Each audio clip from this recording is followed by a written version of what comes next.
I'm expecting that everybody's read the paper. So You knew better than that. yeah, exactly. I know from some of you better than that. Anyway, when Bruce invited me to join the working group, we had a long discussion about had I ever been involved in international science and technology agreements, and boy, he asked me the wrong question because for my sins when I was in the White House, I was one of the lead trade negotiators. I ran all the investment treaties for the U.S., and then I also was the lead on the economic side because the other side was State Department for the international S&T agreements. And it was quite an interesting experience on the S&T side. And when we were talking about this project, it struck me that there were really some important lessons that can be learned from negotiating and executing international agreements in the trade and investment arena into the S&T arena and vice versa.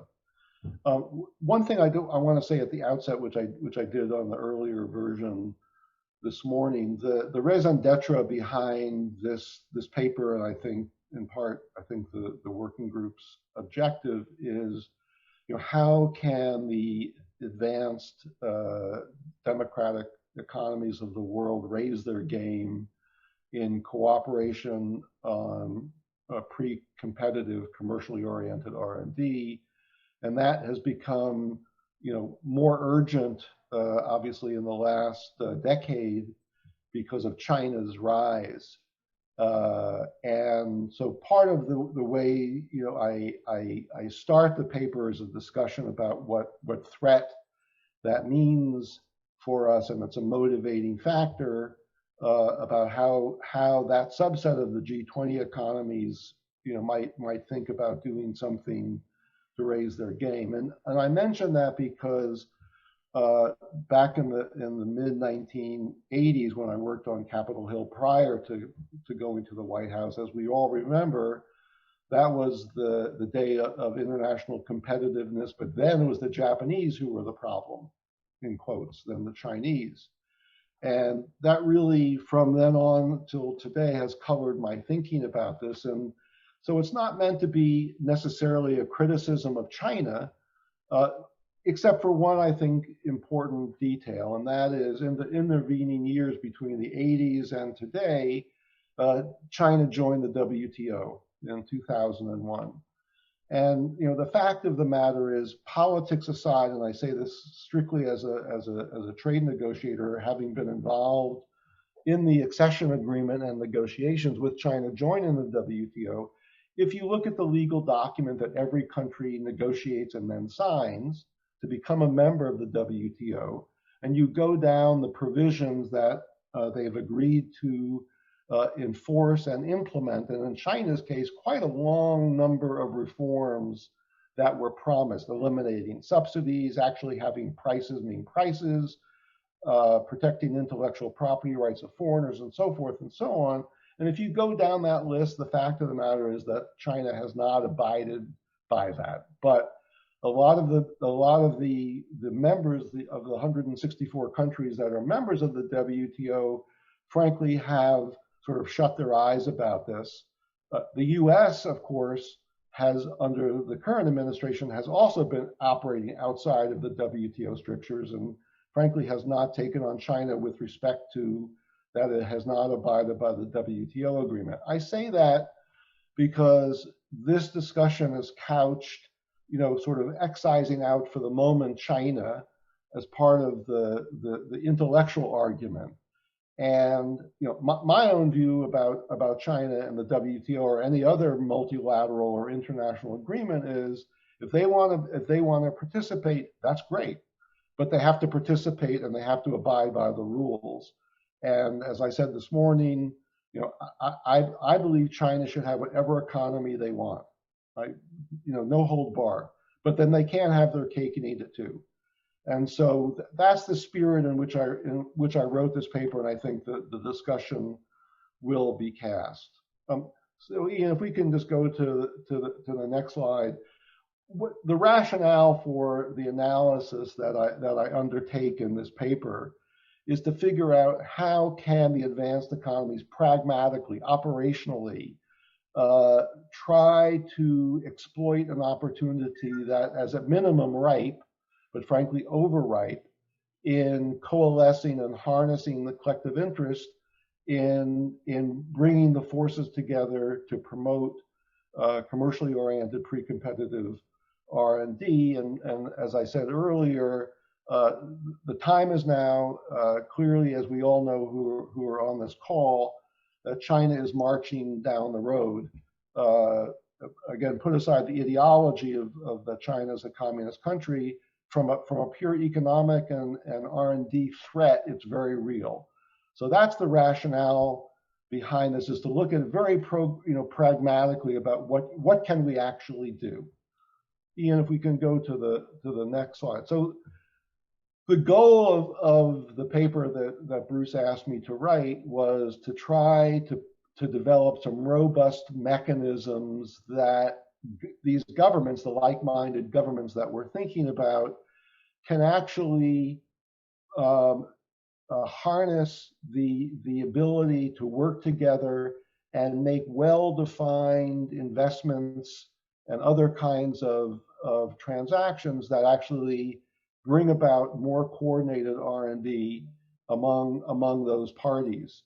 And it's really a collective exercise. And when you look now at the broad landscape of the way that the G20 economies cooperate, in quotes, on R&D, it's extraordinarily scattershot.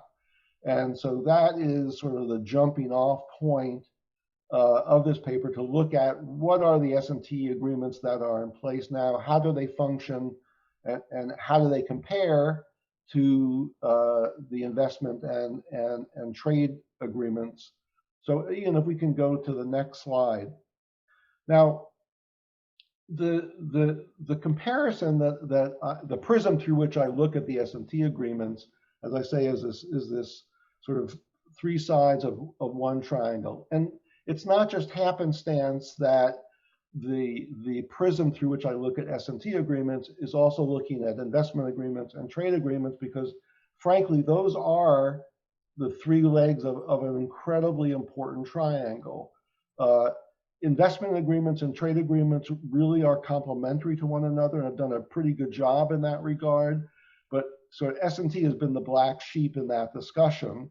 And it's time, in my view, to bring them into the fold. And I got to tell you that if you follow any of the trade negotiations or any of the investment negotiations, R&D is always in the background there, but it's not front and center, because the folks who are doing the trade negotiations or the folks who are doing the investment negotiations, are not equipped and feel they are not equipped to talk about S&T issues or R&D issues. And frankly, by the same token, the S&T R&D experts don't feel that they understand what's going on in the trade and investment arena. And I think closing that gap is, in my view, probably really one of the most important challenges for advanced economies. So that's why I'm looking at these three agreements as a whole. It's not just sort of some random, let me pick three types of international agreements. So Ian, we can go to the next slide. Ian, are you there? There you go, person. Thank you. So yeah. So what I do is I look at these three regimes essentially through four prisms. I want to look at what are the objectives that these agreements focus on, what's the architecture of the agreements, what's the processes by which these agreements are negotiated, and they're all sovereign to sovereign agreements, and I'll get to what that means in a second. And then what is the governance structure to oversee and deal with any kinds of disputes that come out of these agreements. And then the second part of the approach is, when I look at through those four lenses, what can we distill as lessons for potentially moving ahead? What can we learn from what has worked well or what has not worked well on the trade and investment side, as well as on the S&T side, and how can we bring the best of all three to bear. So that's the prism through which I've written this piece.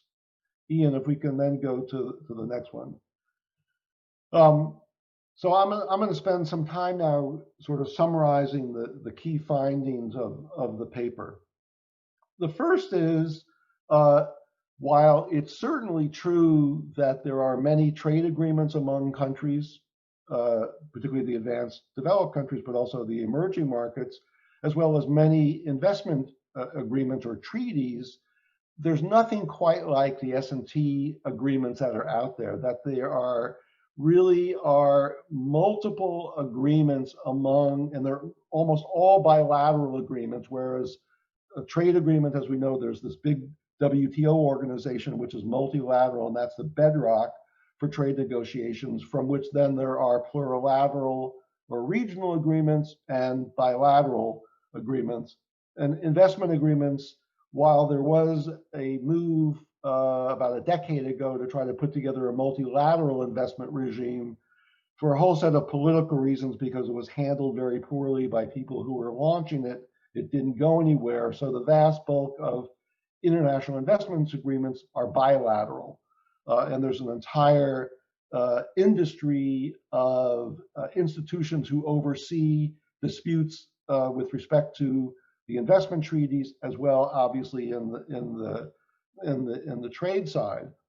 But when you look at the S&T agreements, there's not a very sharp objective, frankly, that is spelled out in virtually any of the S&T agreements. And if you look at the paper, I have as an appendix the latest version of the UK/US S&T agreement, which was negotiated in the run-up to Brexit, which it's not clear whether we're in the Brexit era or not. But you can look at that agreement to give you a flavor of two pretty significant advanced countries about what are they negotiating, what are they setting as goals, what's the architecture in these S&T agreements. But in the US at least, but also in virtually all the other major advanced economies, the lingua franca of S&T agreements is science diplomacy. And that's really important because in most countries, while the science agencies play a role, particularly in the EU and some other areas relative to the US, for the most part, most countries, and here I'm epitomized by the US, it's really the diplomatic corps. And science and technology agreements are seen as ways of bringing together allies to cooperate largely through the exchange of personnel and the like. But it's not, in my view, terribly commercially oriented, like trade, like investment agreements. And the network, the montage, if you will, of the S&T agreements among the advanced democracies is, in trade parlance, like a spaghetti bowl. You've got every single country is a party to another bilateral agreement, and multiple times over. So if you look, and I trace this out in the paper, you know, like in the UK-US example, and this is repeated many country pairs over and over again, there's an umbrella agreement, and then there is a cascade of individual sub-agreements. And they really don't fit together in any kind of governance structure. And it is the result of the fact that you've got very special interests by sector, by subsector, by university, and so forth, who are putting together these various agreements in the S&T arena. But there's not a holistic, systematic approach, as there is in the trade front, as there is in the investment arena. In the other point I just wanted to make on this slide is there is in the governance side long-standing institutions that are empowered to look at how these agreements are being executed and implemented. And even more importantly, I would argue, take the case of the WTO and put aside its dispute function which the Trump organization has actually really put aside because it's not functioning right now at all for a whole set of reasons. One of the roles that the WTO provides is a repository of knowledge about what works, what doesn't work in trade, what are the lessons that different countries have learned, what has worked in certain agreements, what has not worked in certain agreements. And it is a champion, frankly, of trade.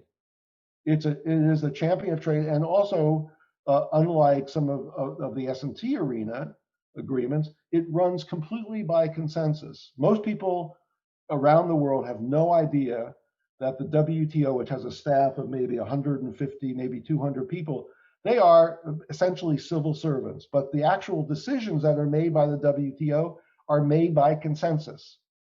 And so the current debate that's going on, which is drawing headlines, is who's going to be the next director general of the WTO. And that has to be decided. It's not by voting, it's by people coming together and figuring out, okay, I'm in there. I'm willing to allow her, and it will be one of these two women. And so it's consensus oriented. And that is a very powerful tool. Again, it's not always abided by after an agreement is reached, as we know, but there is that ethos within the trade community in terms of coming together for agreements at the multilateral level that we are going to work based upon consensus. And that's very deliberate. And in the case of investment treaties, a very similar superstructure exists, but it's at the bilateral level. And there are lots of arbitral institutions around the world who settle, who have rosters of arbiters who settle bilateral investment disputes, whether it's investor-state disputes or investor-investor disputes. It's a well-trodden regime that goes back a century and a half. Again, there is a large set of champions, the World Bank through ICSID, through other multilateral organizations that will serve as a source of knowledge and will be a champion of why different investment agreements have done well and others have not. Let me go to the next slide, Ian, please. Now, one of the important things, and this is where I have a lot of knowledge, obviously, as being part of the negotiations on the trade, investment, and S&T side, is the negotiation process in the trade side and to some extent in the investment side is extraordinarily sophisticated, well-run, recurring all the time, where the sovereigns, who are ultimately the negotiators, have a very inclusive network and meeting upon meeting of industry groups who inform the negotiators about what is important. And so when I led for the first time the inclusion in the WTO of trade and investment in services as opposed to goods or merchandise, I had 4 or 5 big committees. John Reed, chairman of Citibank, Hank Greenberg. These were people who I met with probably once a month, where I would go to them and say, okay, here's, I think, how we can negotiate this. And there was a very healthy conversation, debate about what the U.S. position ought to be. I would come back after a negotiating session with some other countries, say, here's where we are. What do you think we should do? At the same time, I met with labor unions. That was the beginning of the era of environmental groups. They were not terribly part of the picture there, but we had the labor unions, we had universities, we had industry. It's a very robust process, long tradition. And the same thing with investment treaties.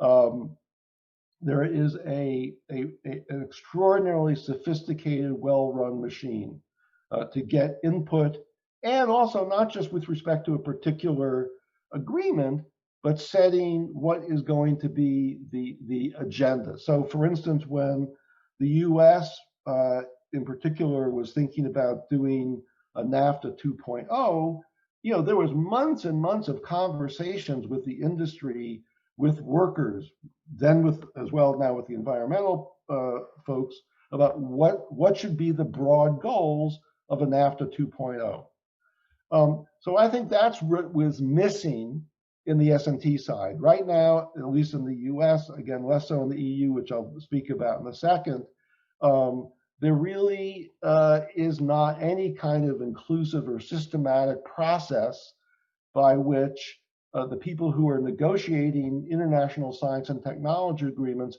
have this stable of people and a reoccurring process to be informed about what should be the goals, for the next set of negotiations, and what should be on the table, 5 years from now. And there's this running agenda that goes all the time in real time on the trade and investment side. That does not exist, frankly, on the S&T agreement side. The one area, this is the second bullet, the one area where the S&T agreements do work best and do come somewhat close to the way the investment and trade agreements work are in groups of countries where there's a strong pre-existing cohesive community of economic and trade and investment ties. And so in some sense, the EU, although it's not perfect, the EU probably has the strongest set of science and technology agreements. They're still, I would argue, strongly aspirational. They do not have key performance indicators, which I'll get to in a moment. But you can feel, because they have this cohesion, that they have decided, okay, we need to think much more seriously about more meaty and weighty S&T agreements among ourselves, as well as between the EU and other countries outside the EU.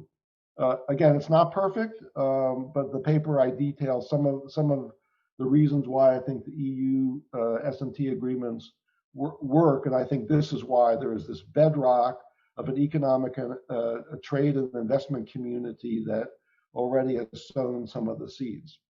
Now, the third bullet is probably, I think, the most important issue that we need to focus on if we're going to raise our game in S&T agreements, and if these S&T agreements are more than aspirational, that they really are focused on pragmatic, concrete outcomes. And that is, the bedrock for trade and investment agreements are two principles, and they are reciprocity and national treatment. Reciprocity, we all know, I think, what that means.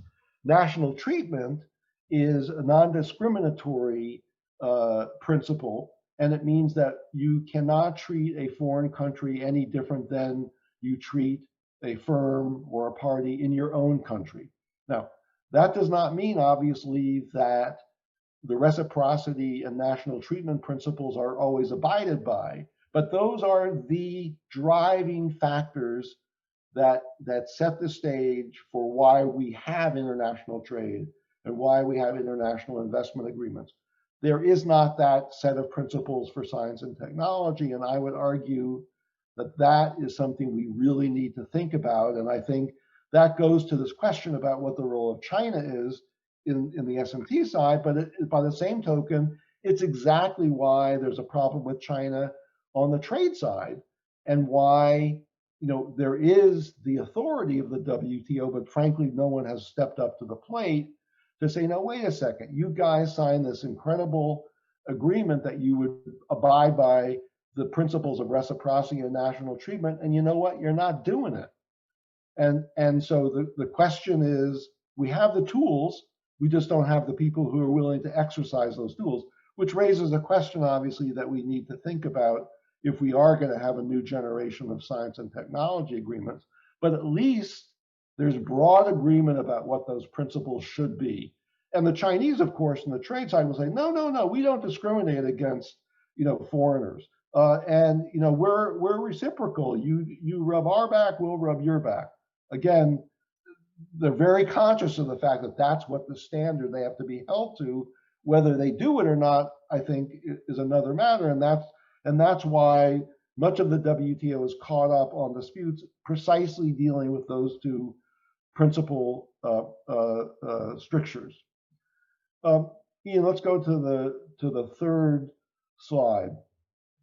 As I mentioned, whereas trade agreements are very, very precise language about. So if you look at about what the goals are.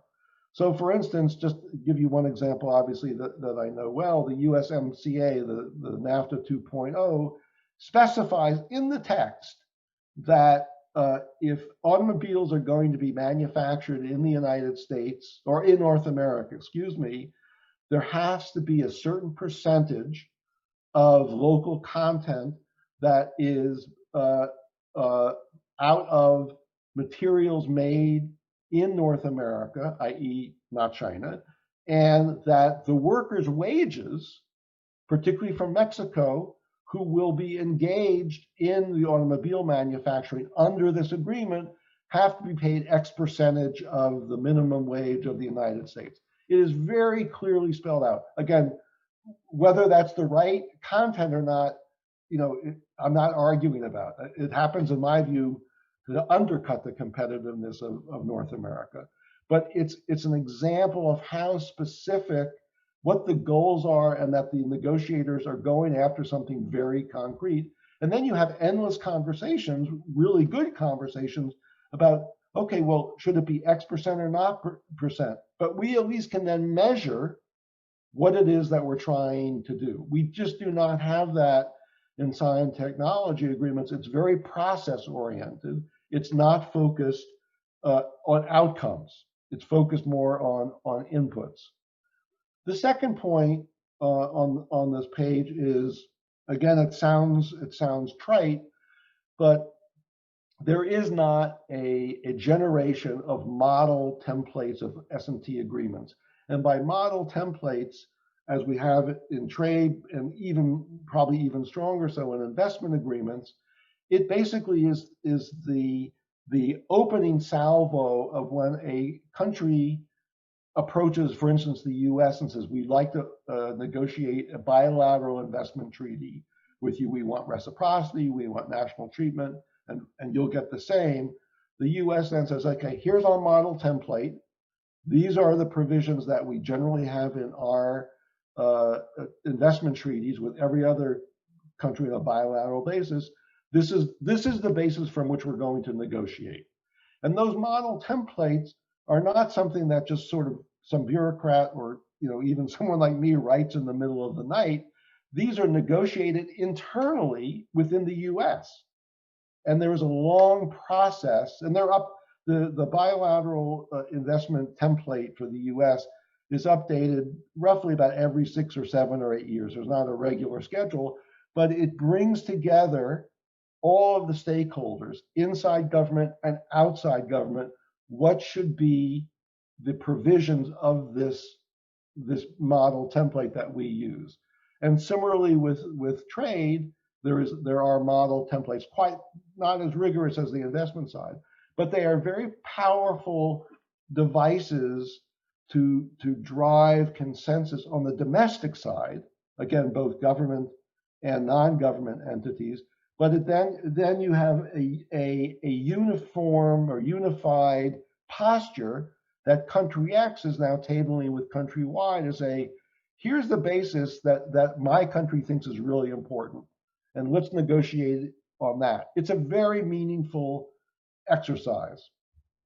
Finally, as I alluded to just a moment ago, when you look at these S&T agreements, again, just look at the UK-US one as an example, and it's better than most, to be honest.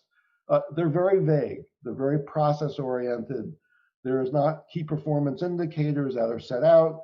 There is not, any mechanism, frankly, worth its salt to adjudicate if there are disputes, to oversee what progress has been made. How should we reorient the next version of these agreements and the like?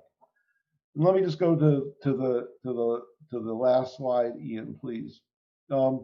So obviously, I've given you a lot to think about, and the paper, which I think is written in a pretty accessible way, gives you also a lot to think about. The question then that Bruce and I were talking about is, what could be the next potential steps?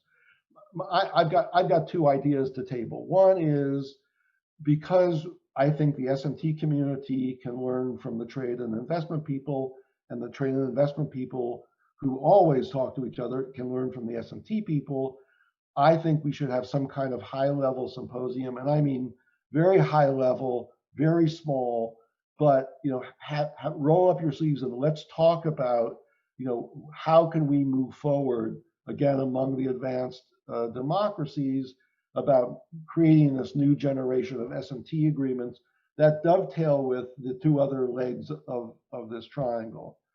And then, depending on if we're able to do that, or maybe independent if we don't, but I would hope it's a necessary condition, is the G20 is an obvious, or one of the obvious, I think, audiences with which to try to socialize this notion. And so, as you know, the G20 chair rotates every year.